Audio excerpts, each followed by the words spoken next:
Yo, what's up guys? It's Percy, just a lube tech here, back in part 2.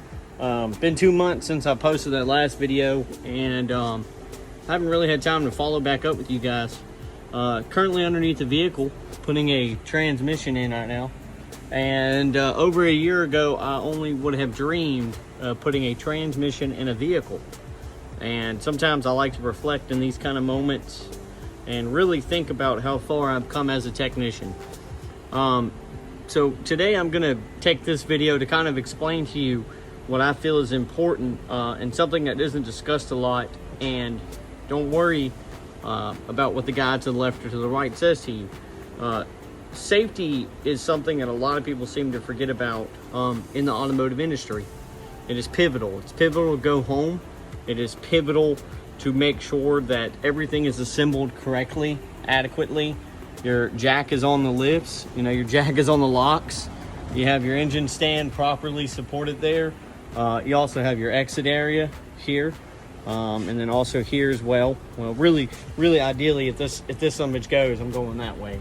And if the car goes, well, life insurance, But safety is pivotal, especially in the automotive industry. Don't worry about speed in the beginning. Speed is not important. This transmission actually pays 3.5 hours, and I have been on this job since probably about 12 or 11 o'clock today. And here we are right now at my time at about 3:30. So when it comes to beating LTS, which is labor time standard, it is something that I feel like can motivate you to be really sloppy and really dangerous. And don't be sloppy and damn sure don't be dangerous, because it's going to cost you two things. It's going to cost you your life, and it's going to cost you money. And those two things right there are expensive, and your life is expensive ultimately in the long run there. But it is important to have those two elements in mind when you're doing this kind of work. Some of the guys to your left and to your right of you may motivate you to be quicker, but it's important to remember those two aspects there. That's one of the senior techs. They're laughing at me because of these types of things. But having those two things in mind allow you to be able to perform better and safer. And to me, what I feel like more efficient, because as I gain, look at that baby right there, boys. Look at that right there. Proud of that.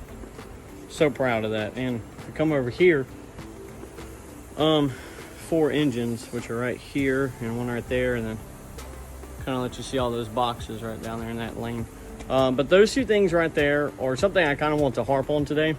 Safety and efficiency. And don't worry about being the fastest guy. Don't worry about trying to beat the guy to the left and to the right of you, because what you need to be focused on is your job and what you're working on in your RO, because that's what affects you. I mean, that's what gets you paid. And experience doesn't happen overnight. My rise to where I am to now as a technician versus being a lube tech has been a journey. It has not been an overnight type of ordeal here. So just something to think about in the long run of things.